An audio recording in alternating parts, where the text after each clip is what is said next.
cost of living keeps going up and our wages don't go nowhere. I'm a father of a family that's being impacted by the minimum wage. You see people who are now looking at, okay, I need to go get a second job because this check doesn't cover my rent anymore. This check, I can't pay my rent and buy food. I can't pay my rent and pay the bills. During this time right now, I'm feeling completely left behind.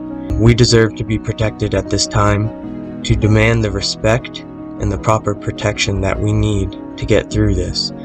Many of us don't have PTO or any sick time. While associates like me are struggling just to get paid time off to take care of ourselves and our families. If I ended up taking unpaid time off to protect myself and others, I can be penalized or fired. Frankly, the American people are sick and tired of subsidizing the greed of some of the largest and most profitable corporations in this country. Food workers took to the streets of Boston today fighting for a higher minimum wage. Not having the ability to adequately provide for my family and my 4 kids. Trying to balance between, well, I'll skip a couple meals today and I'll be able to go to work. Or I skip a couple meals today and I can pay my rent. During the scariest and most uncertain time of my life, my labor was valued more than my wellness. Billionaires became trillionaires while my family struggled to know where our next meal would come from. It's really sad, to be honest. Pay your workers. Yes! Living wage is $15 an hour. Yes!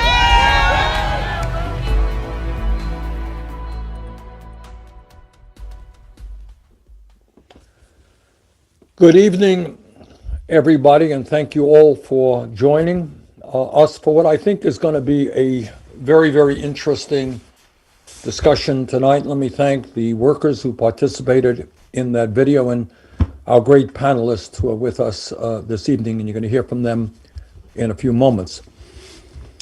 I don't have to tell anybody that we're living in crazy times. We're in the midst of this terrible pandemic. So many of our people have lost their jobs and their income. We're worried about climate change. We're worried about systemic racism. We're worried about so many things. But tonight, what we're going to be asking are questions like, how does it happen that in the richest country in the history of the world, half of our people are living paycheck to paycheck, while the billionaires are doing phenomenally well? Does that make any sense to any of you? How does it happen that our great country, in our great country, we have millions of workers who are earning starvation wages? And you just heard that on the video. You know what? You can't make it on 10 or 12 bucks an hour. You can't pay your rent. You can't feed your kids. You can't take care of yourselves. How does it happen that the United States of America, our great nation, is the only major country on earth not to guarantee health care to all people as a human right, while we are spending twice as much per capita on health care as any other nation, and 90 million people are uninsured or underinsured? How does it happen that today, in the midst of a pandemic, because the Republican leadership in the Senate refused to pass a COVID emergency relief bill, that all across America today, unbelievably, families are struggling in America to put food on the table? They're worried about getting evicted from their homes.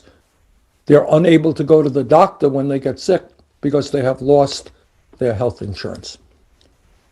So what tonight's discussion is about is hearing from workers themselves, hearing from Vice Presidential candidate Kamala Harris about her plans and Joe Biden's plans about how we are going to go forward and improve the lives of tens of millions of working families that are hurting today.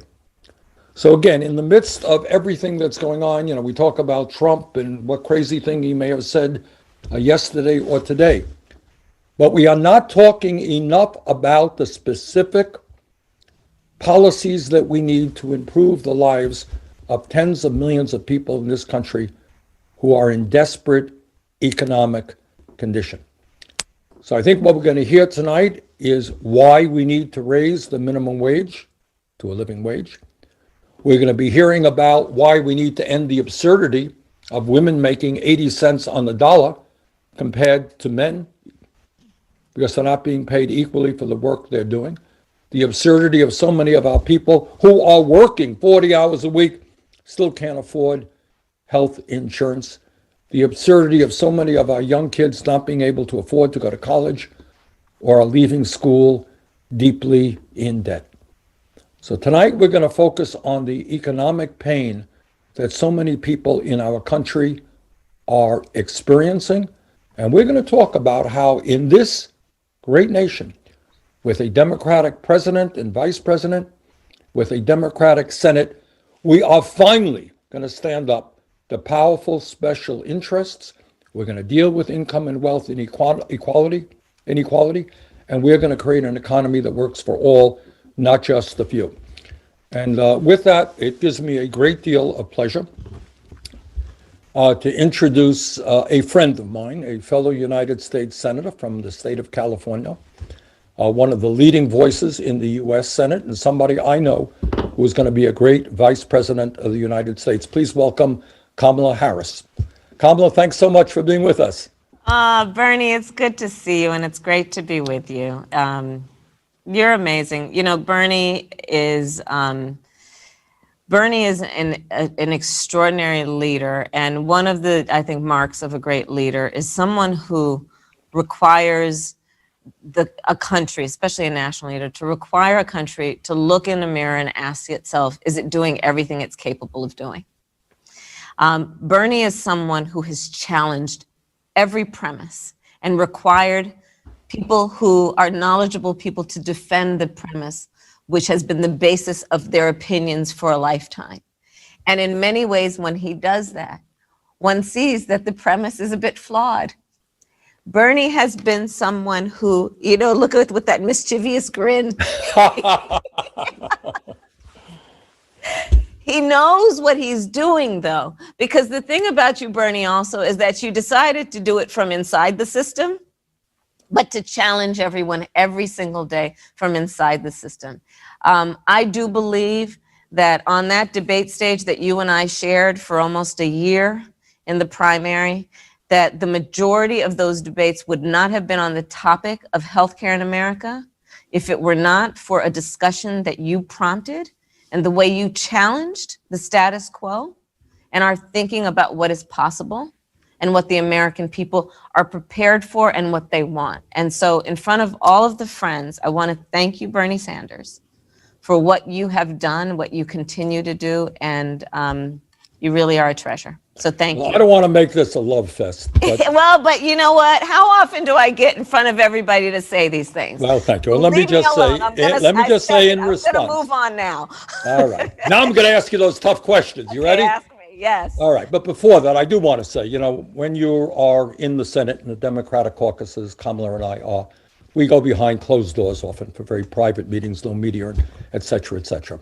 And what I do want to say to our viewers out there, I have seen Kamala behind closed doors, and I've seen the passion and the decency that she expresses and her willingness to fight for people today who do not have a voice. So Kamala, I want to thank you very much for the great work you've done. All right, let me throw it out to you. Yes. I think that in this campaign, you know, we talked about Trump's craziness every day and all the weird things he does. We have not talked enough about, frankly, what our agenda is. You and Joe get elected, God willing. What are you guys going to be doing to help the tens of millions of working people in this country who are living in economic desperation? What's the agenda out there? Right. So, and I really appreciate you framing it that way, because enough of talking about that guy. Let's just move on to what we're going to actually get done. So, I mean, first of all, we cannot overlook in any way the big thing in front of us, which is the impact of this pandemic on the economy and on working people. But in so many ways, Bernie, I think that the pandemic has really been an accelerator, meaning it has, for folks who were doing badly before, they're doing even worse now. And it has then put a magnifier on the inequities that have long existed. For example, the inequity, the injustice, the immorality of not paying all workers sick leave. not giving paid sick leave, not giving paid family leave to all workers. The injustice of that has been highlighted in a way that for the first time, perhaps some people have realized that if that worker does not have paid sick leave, it will impact me. And, so however we get there, but let this be a moment of reckoning then, that as a country, that is part of what has been flawed that we need to fix. Joe and I are committed to paid sick leave and paid family leave.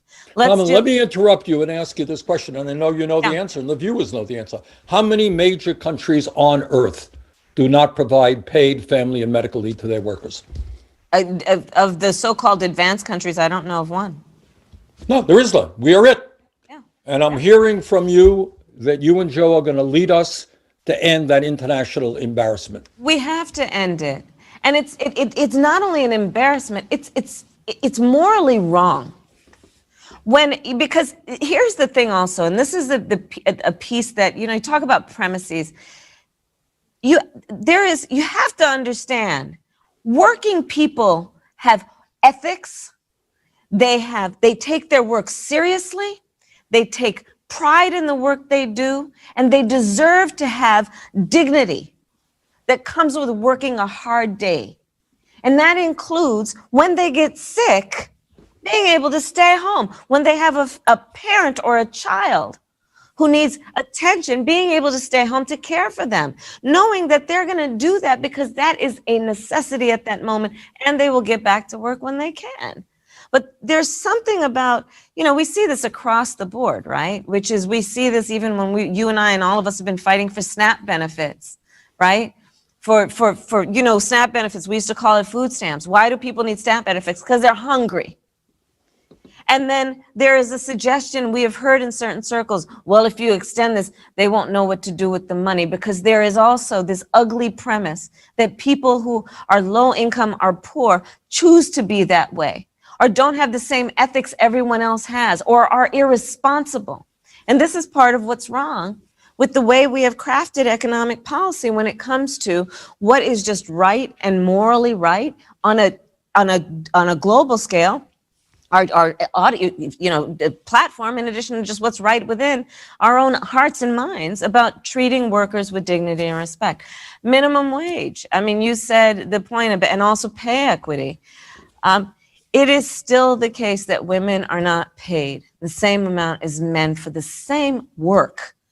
And then when you start looking at Black women, Latinas, Native women, the numbers are even more stark. Right. And let's look at when we just increased minimum wage to $15 an hour, 1 in 3 women will benefit, 1 in 3 Latinos will benefit, 4 in 10 Black workers will benefit.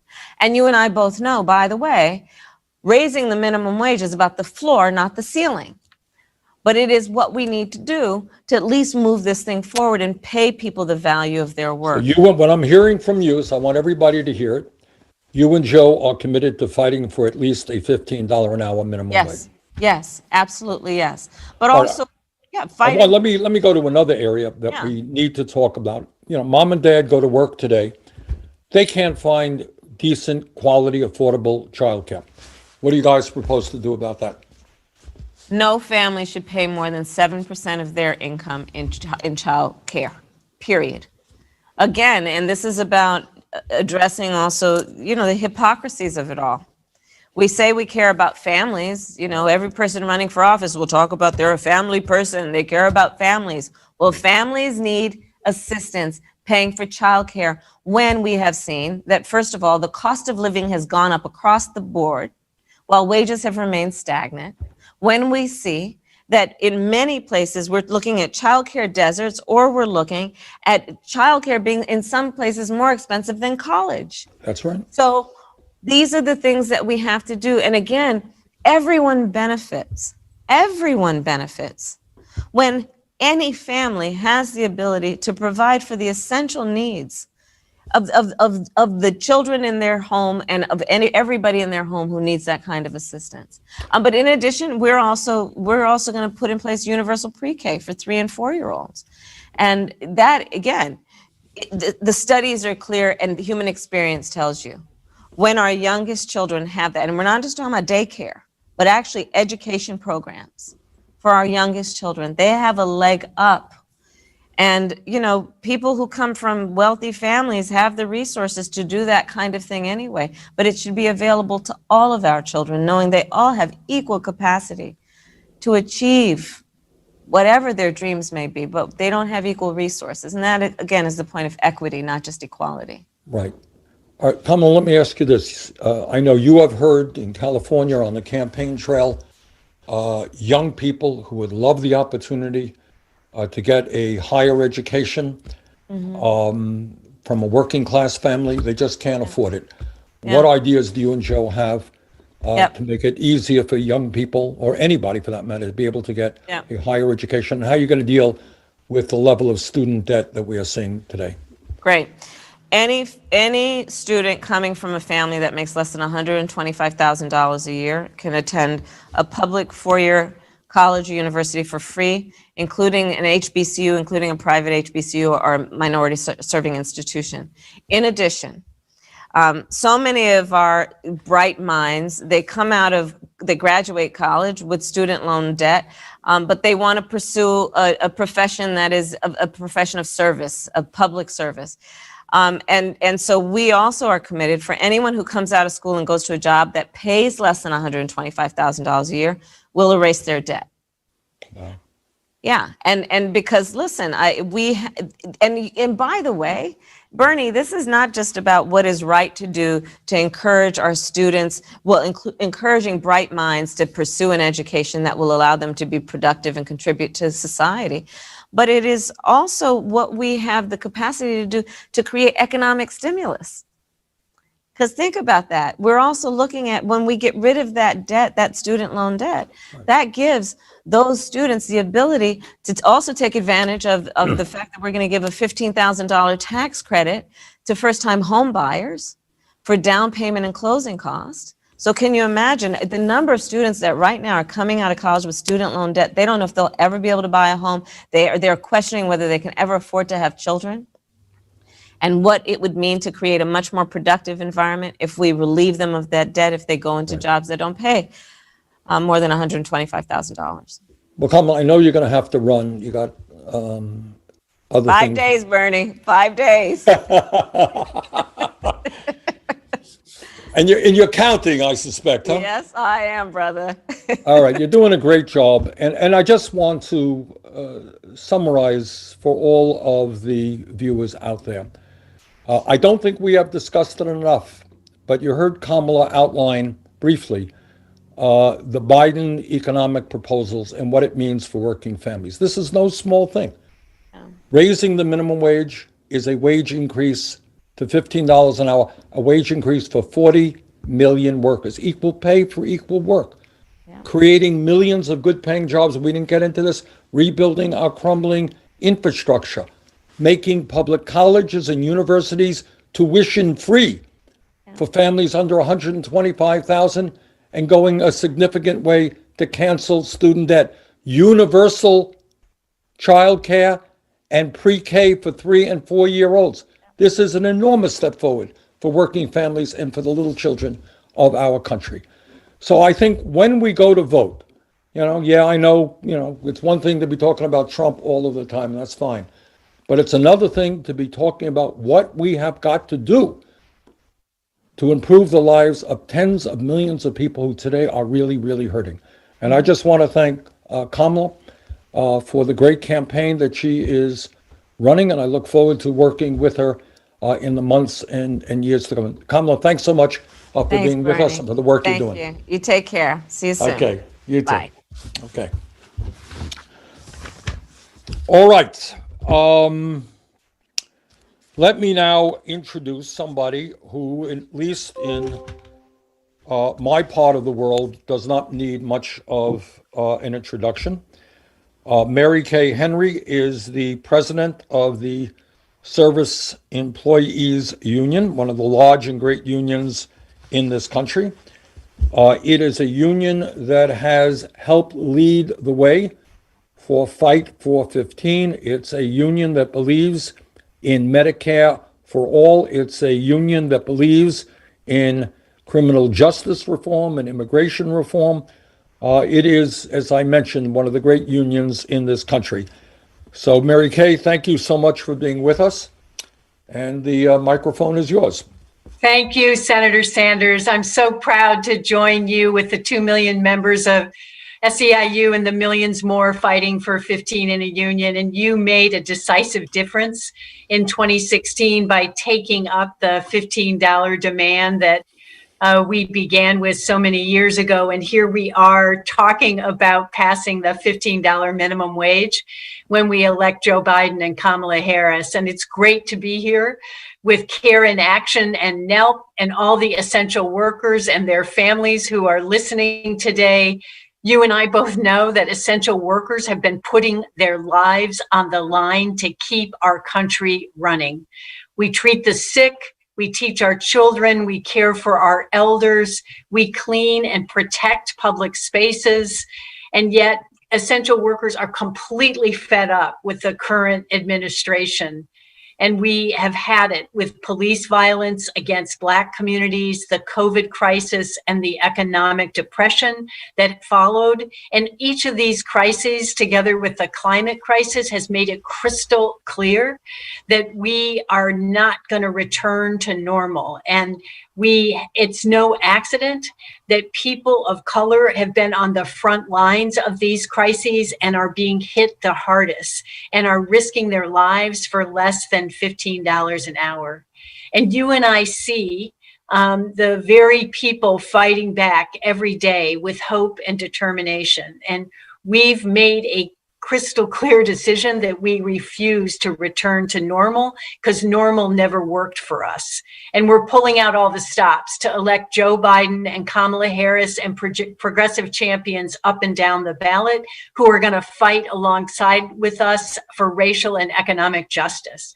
And that's why we're so incredibly thrilled 5 days out that Joe Biden and Kamala Harris support 15 and the right for all working people to join together in unions no matter what job they do. Mary Kay, if I can interrupt you, one of the things I didn't get into with Kamala is the fact that Joe Biden and Kamala believe very strongly in the need to grow the trade union movement, to make it easier for workers to join unions. What will that mean for ordinary workers in your judgment? Well, the proposal that we are incredibly excited about is 3 million caregiving jobs.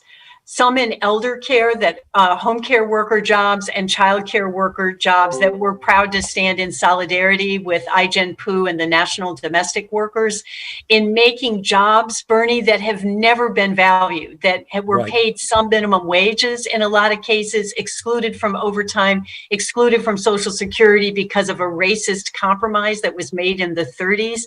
We are going to make sure that Black and brown and immigrant women get included for the first time in the history of the nation. And that's a proposal from Joe Biden to invest in a caregiving economy. And that will have dramatic impact for jobs like fast food and airport workers all across the service sector in the US. And that's incredibly exciting in how we will imagine growing the economy for everyone, so that underpaid nursing home workers like Lorman Laird, who's going to speak later, are going to get the PPE they need because they would have the right to join together in a union and bargain with their employers to make sure that they were protected on the job. And airport workers and fast food workers like Chris Cardona, who we're going to hear from, will get a seat at the table to bargain a better life with the biggest multinational corporations that are earning record profits,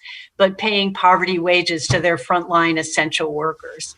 And I just think that we are on the precipice of electing champions that we're going to need to stay in the streets and continue to press our movement to make the boldest change possible in this economy. And essential workers are all in to elect candidates like Biden and Harris, and we're not stopping until we win 15 in a union for the 64 million service and care workers all across the U.S. that deserve an equal shot at a better life. And Senator Sanders, I want to thank you for being such a champion in this movement. I want to thank you and for the great work that you and your 2 million members of the SEIU, what you're doing for some of the hardest hit workers in America. So thank you very much.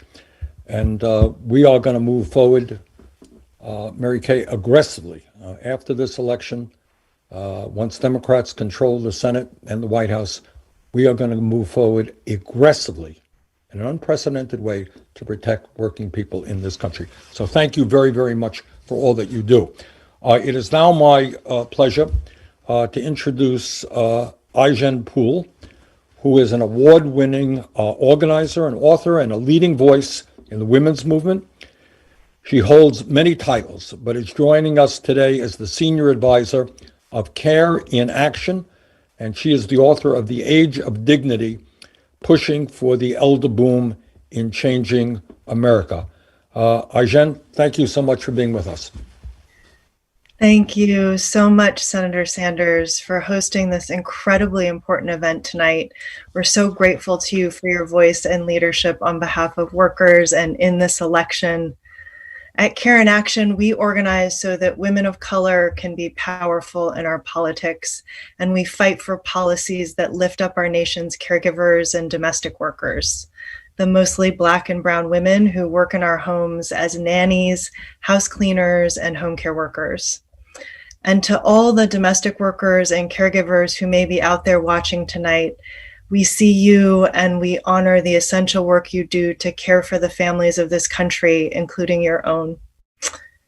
Before there was a pandemic, there was an epidemic of low-wage work in America, where millions of workers worked incredibly hard and could not pay the bills, as the senator said earlier.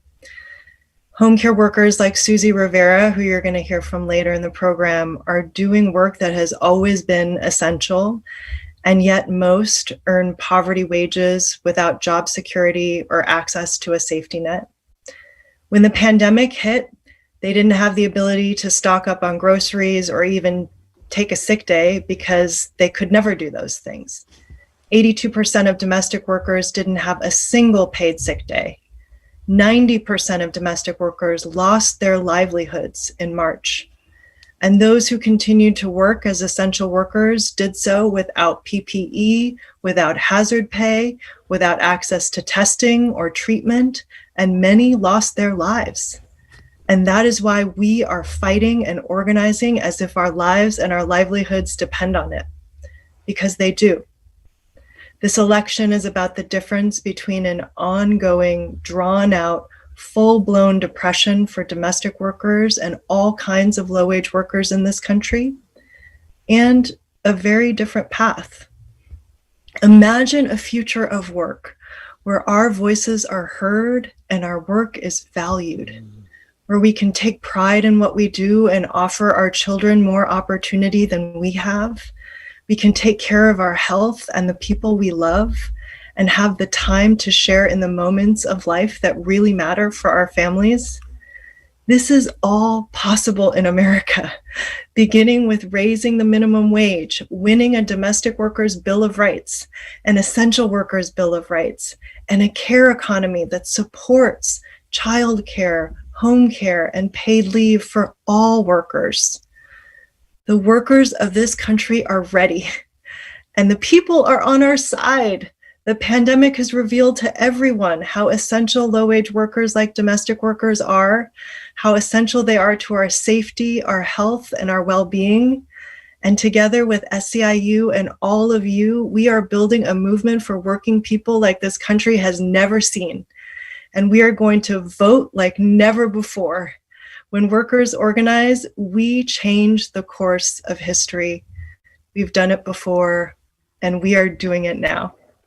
Well said, and absolutely correct. When working people stand together, there is no stopping that movement. And Aijen, I just want to thank you for the extraordinary work you do in representing some of the most oppressed and exploited workers in America.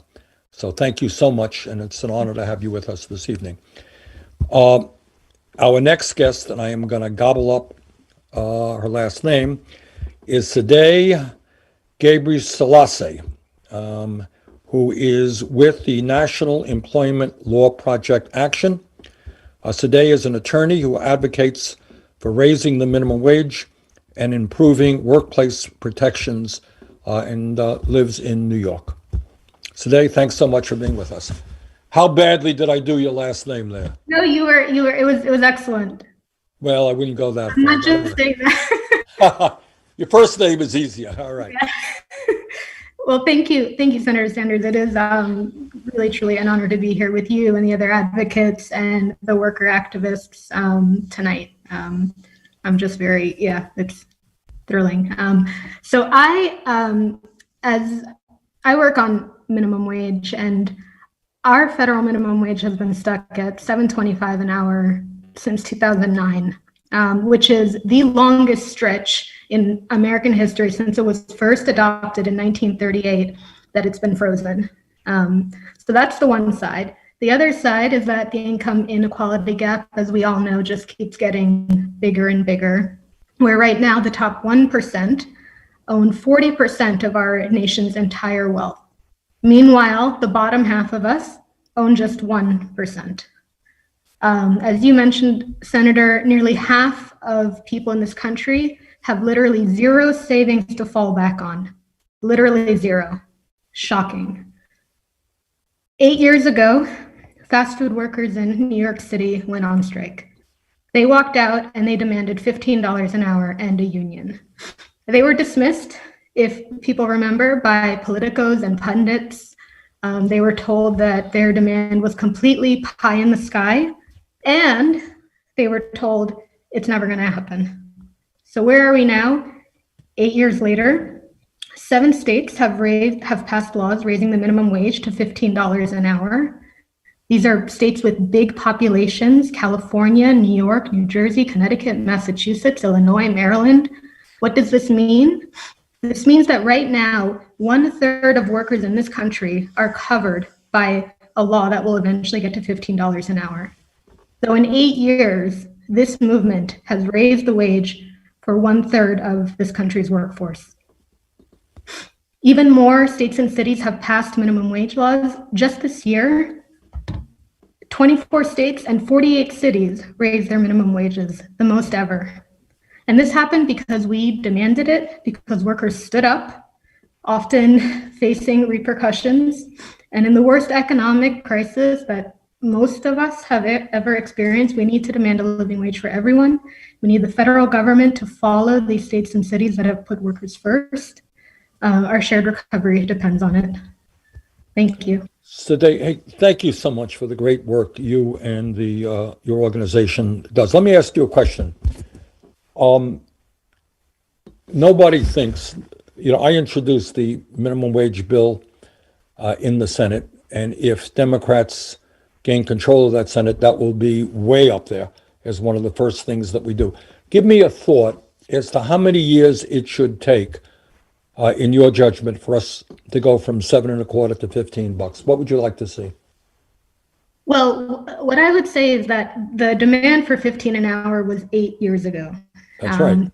Cost of living has definitely gone up in those 8 years. And the reason why we have so much ground to have to catch up on is because our minimum wage has been frozen for so long. So I would just say, while I don't have a specific number in mind right now, I would say that we have a lot of ground to make up very, very quickly. Okay, that's absolutely correct. And let me just repeat what today said. We began talking, workers in New York City, very brave people were marching, I think it was 8 years ago. I was talking about this 5 years ago. And since that point, inflation has taken place. And it seems to me that we've got to move that $15 an hour minimum wage as quickly as we can. So today, again, thank you for the great work that you and the National Employment Law Project Action do. Our next guest is Lorman Laird.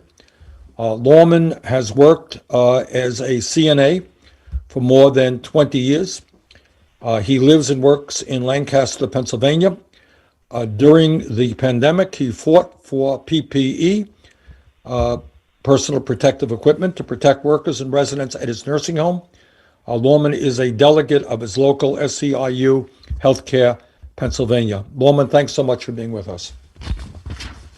Thank you very much for the introduction, Senator Sanders. Again, I would just like to say it's great to be here with you this evening and great to be joining alongside you with your fight to ensure benefits for everyone and equal pay. This incident, this pandemic has been sort of like the great equalizer, especially within my line of work. We have been taking care of the most vulnerable population in nursing homes, and we have, fought alongside with SEIU to guarantee a paid sick time, job security when people left for being sick. SEIU also provided PPE as well as protection for the hazard pay that so many of us desperately needed. Our residents went through a horrible experience. This, as a healthcare worker, this is probably the hardest thing that I ever had to deal with. On top of losing residents that I've loved and cared for, my mother, who was a resident in the nursing home, also contracted COVID-19, became very, very, very ill, had to be ventilated, and now has returned to pretty much good health. I saw in my shop the employees who were non-medical, meaning not nursing assistants, going above and beyond their normalcy to make sure that the facility was properly cleaned, the residents were properly cared for, and these people are not making affordable wages. I'm very lucky. I have worked as long as I have, and I am paid pretty well for what I make. But it is the people that work under me, the essential workers, such as the dietary, the housekeeping. We had housekeepers that went for 2 months with no no weekend off. They just worked because that's what they wanted to do to care for the residents. And it has been an honor and a privilege to actually be able to join them and to fight for them during this experience. I believe very strongly in the fight for pro-union and having everyone being able to join a union for the benefits, not just for the wage increases, but the dignity and respect of being able to take care of yourself. I know that there are healthcare workers who can't even afford to be able to see doctors.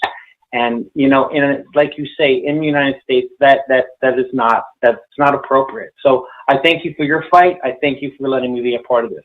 Well, Lorman, thank you not only for the work that you and your coworkers do, but I think it should make us rethink what we call critical and important work in America. I frankly have a hard time thinking of work that is more important and in this moment more dangerous than workers in a nursing home who are doing their best to deal with patients who are clearly frightened, who are frail, and providing them the love and the care that they need. And I think as a nation, we have got to rethink, how we compensate work. You got hedge fund guys up there who do nothing but speculate and gamble, and they make, tens of millions of dollars a year. And you got workers who are providing love and care to very fragile people who are paid starvation wages. That doesn't make sense. I mean, the work that you and your coworkers are doing is enormously important. I should think that all of the families of the patients there, the people in the nursing home, are so grateful to you for what you do. So as a nation, we have got to do a lot of rethinking about how we compensate work in America. Lorman, thank you again very much. It's now my pleasure to introduce Chris Cardona. Chris is a shift manager at McDonald's. He has worked there for almost 3 years. He has been a manager for about a year, earning $11.15 an hour. Chris, thanks so much for being with us. Good evening, everyone, and thank you, Senator Bernie Sanders. So my name is Christian Cardona, and I am a leader with the 5 for 15 in the union. Like so many Floridians, I'm originally from elsewhere, but came here for an education and a better life. I moved from my hometown in Colombia to Orlando, Florida in 2009 with my father and my younger sister. Since the start of the pandemic, my family's life has been turned upside down. My father was laid off from his job in the hotel industry, but was fortunate enough to find a job in construction. My mother has worked as a custodian at a bank nonstop throughout this pandemic. She has a compromised immune system and is terrified of getting sick with COVID-19. My sister is in the 9th grade and has started online schooling. She struggles with the technology to access online classes and worries about falling behind academically. And me, I have worked with McDonald's for almost 3 years. As a shift manager, I make just $11.15 an hour. Even working full-time as a manager, I still don't have enough money to survive. There have been 4 people at my store who have tested positive for COVID-19. McDonald's should inform employees about positive cases, but most of the staff have only been informed about one of the 4 cases in our store. I have not seen or heard that McDonald's has closed my store to deep clean after any of the positive cases. Instead, customers were still allowed to enter the store without social distancing, putting themselves and the staff at risk. McDonald's hasn't taken workers' health and safety seriously during this pandemic. This is the typical life for many essential workers across Florida. We are living paycheck to paycheck, barely able to make rent. My family has 3 incomes, all under $12 per hour, and we still struggle. We're afraid and we're angry. We are risking our lives every day to provide healthcare, food, and other essential services, but we still don't have necessary protective equipment, sufficient paid sick leave, or a voice on the job, all for less than $15 an hour. Millions of working people are being laid off, and immigrant families are being completely ignored during this crisis. The essential workers you see here today, although our stories may not be exactly the same, one thing we have in common is that we cannot survive on less than $15 an hour. We all want the same things: safety and security for our families, a fair chance at life and a decent life, and a better future. Essential workers deserve to make the living wage. The best way we can make that a reality is by coming together this November and voting yes on Amendment 2 to gradually raise wages in Florida. Amendment 2 will raise Florida's minimum wage from $8.56 per hour to $10 per hour in 2021, increasing by $1 per hour each year until $15 per hour is phased in during 2026. We can win higher wages, and immigrants like me will make the difference in this election. Voting for a better future for essential workers like me and my parents this election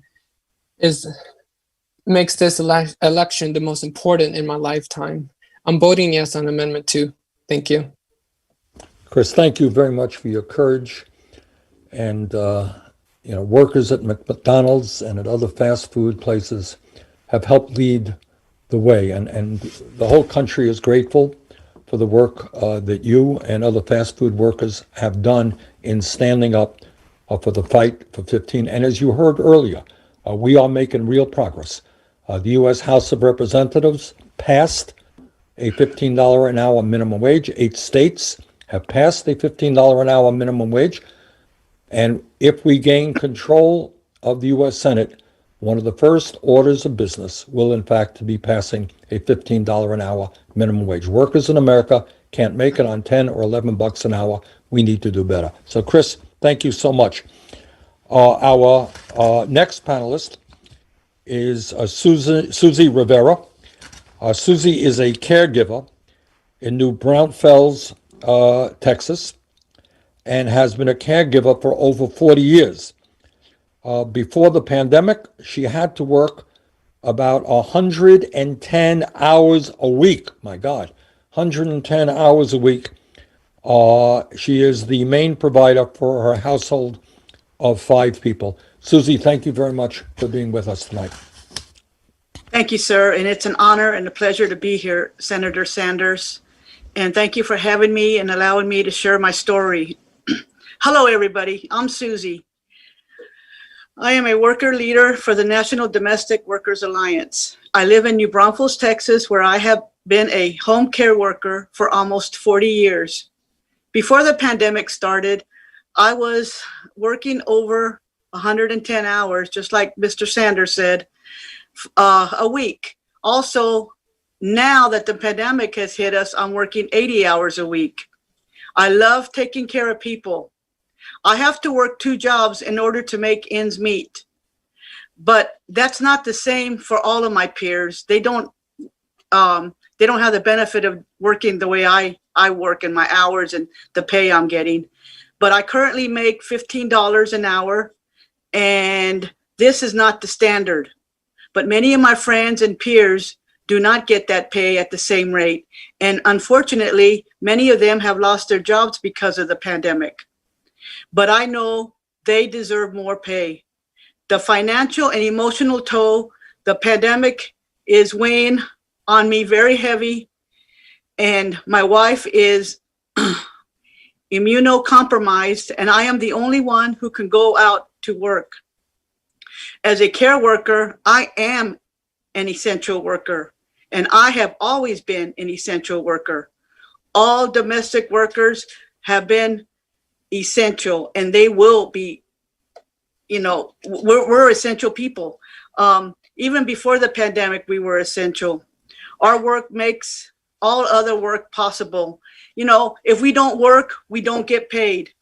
But we don't have the luxury of working out of our homes like some people have. We just can't do that. We need domestic workers to be paid what we are worth. We are risking our lives by working during this crisis. But our survival, we have to work to get paid to put bread on the table, and our survival depends on it. But now is the time for us to come together and vote for a new administration that cares about us. In this election, we have an opportunity to vote for better wages and a stronger care system, more unity. I am 63 years old, and this is my very, very first presidential election that I'm voting in. And I am voting because I believe we all have to step in. We all have to step in and fight for what we believe in. I believe that we have a chance to see America great and change again. We can do it just by voting. So now it's a time to vote, and I urge everybody, vote, vote, vote. Vote like your life depends on it, because it does. We are living through different times, and like I said, 63 years old, I'm voting for the first time because there's a need. Everybody needs to step up and do their part. Thank you. Susie, thank you so much for the work you have done for 40 years and for your willingness now to get involved in the political process and to get your friends and co-workers involved as well. It now gives me a great deal of pleasure to introduce Chrissy Axmere.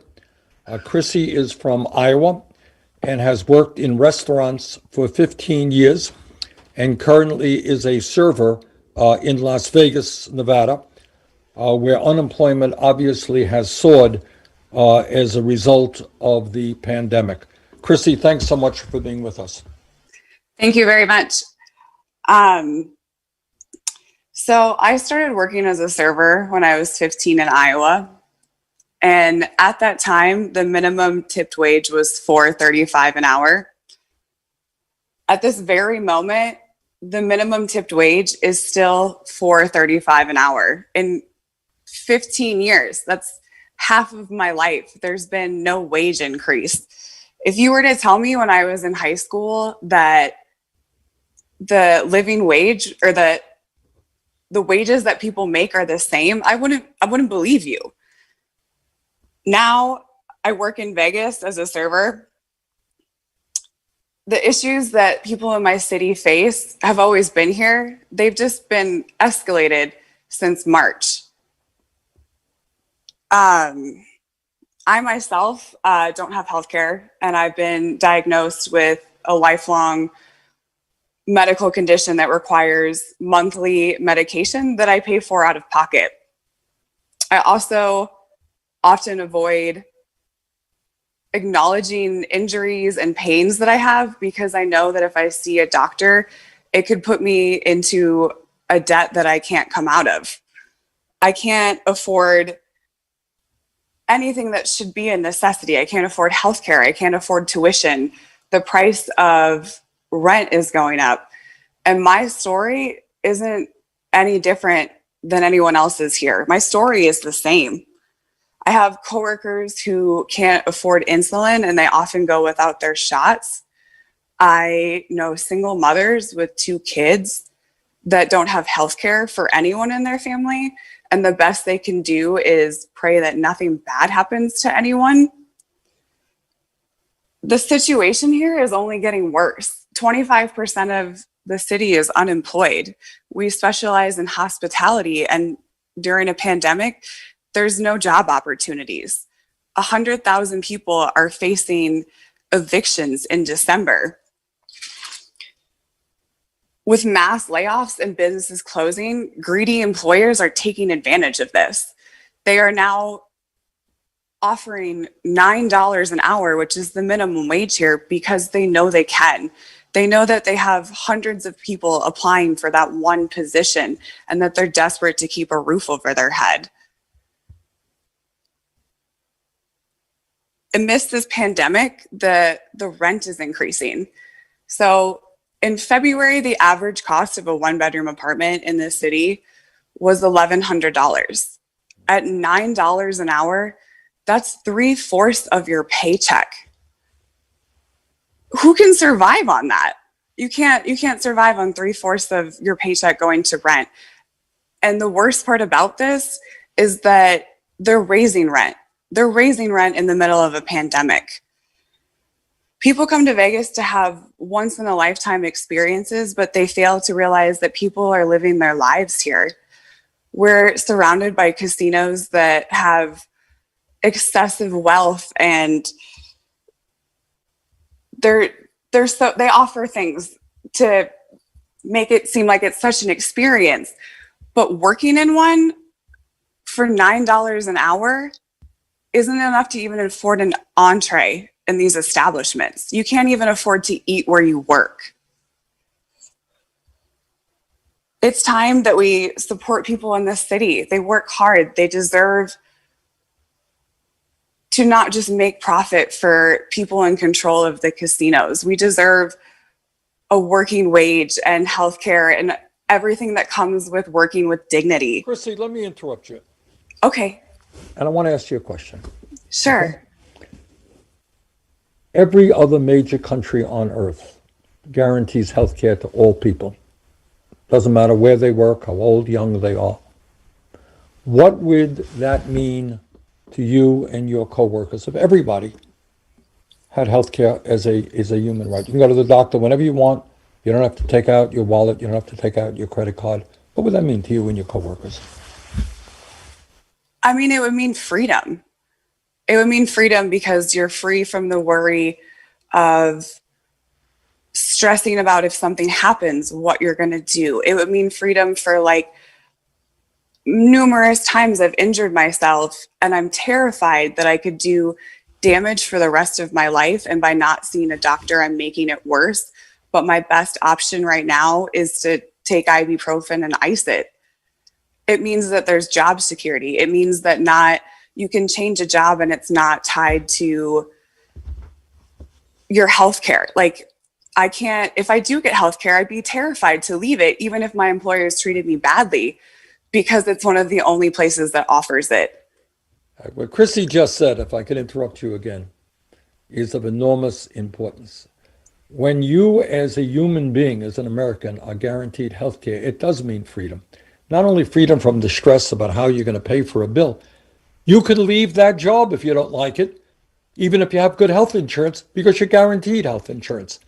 And there are millions of people today who are stuck in jobs they don't like, they don't want to be there. They're there because they have a decent health care plan for their families.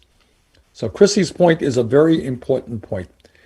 And that's why we are fighting to do what every other country does.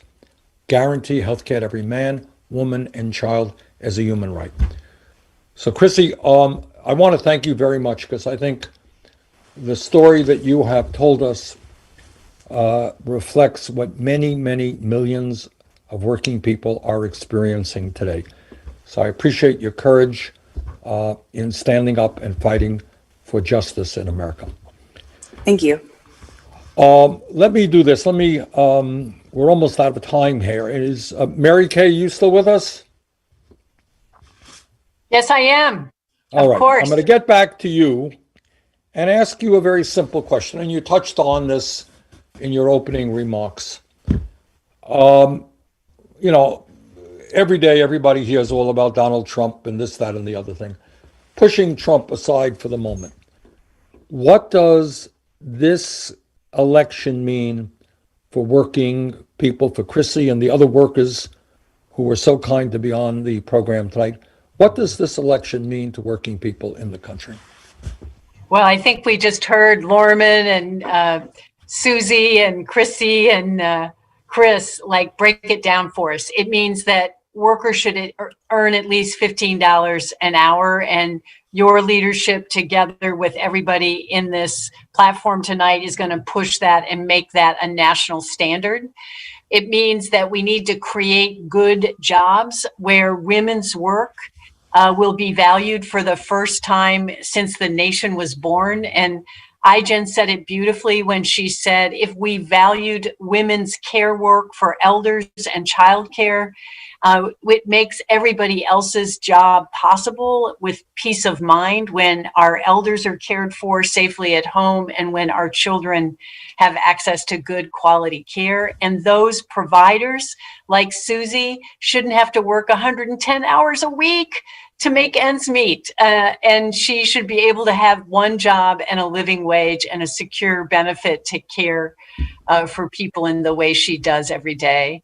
And it means that we can join together as a nation and rewrite the rules of all the things that separate us based on race and gender, and knock all those barriers down so that we can do what Lorman said, that everybody deserves an equal shot and a secure future and a better future for their children. And I just think the possibilities are endless.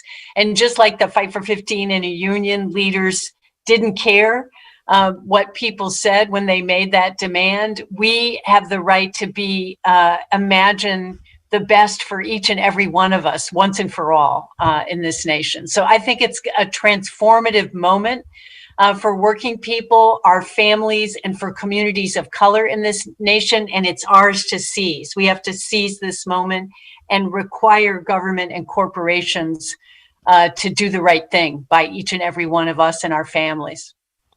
Well said, and thank you so much for the great work you and SEIU do.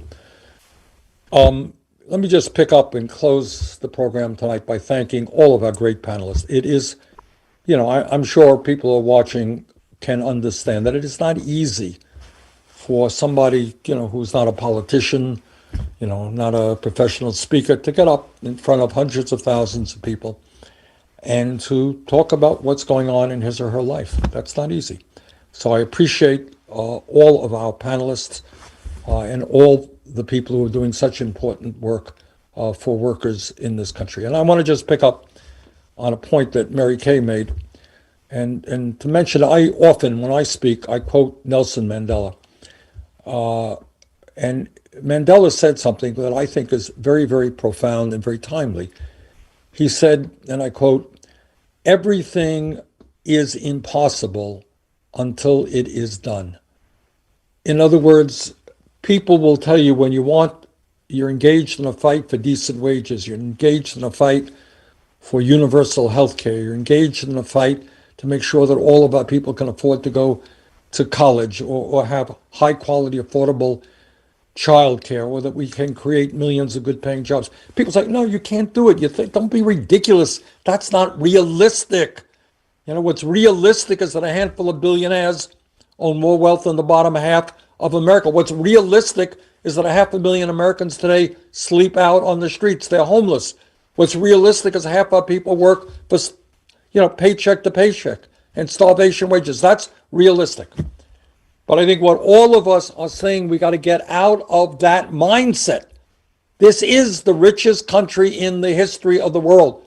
People should not have to work 40 years in order to make $15 an hour, as Susie did, or not go to get the health care they need, as Chrissy was talking about, or try to survive on $11 an hour, as others have been talking about.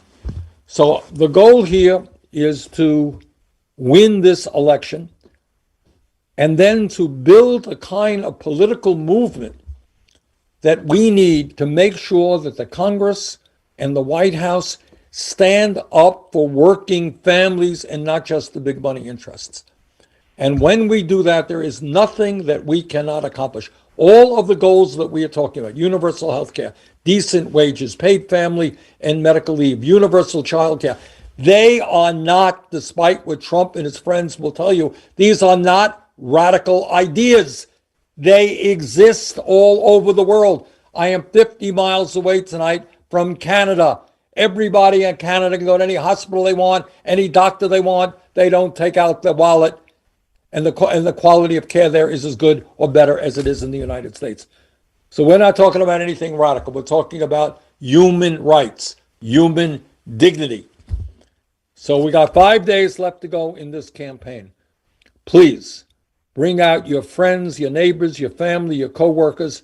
Let's get out and vote in state after state. This is going to be a very close election. You can make the difference and do it. Make the difference. Let's win this election for Joe, Kamala, and for all of us. And then let us come together to make sure that we create an economy and a government that works for all, not just the people on top. So let me thank all of the panelists. You did a great job. Let me thank Kamala Harris for being with us tonight. And let's go forward together, win the election, transform the country. Thank you all very much.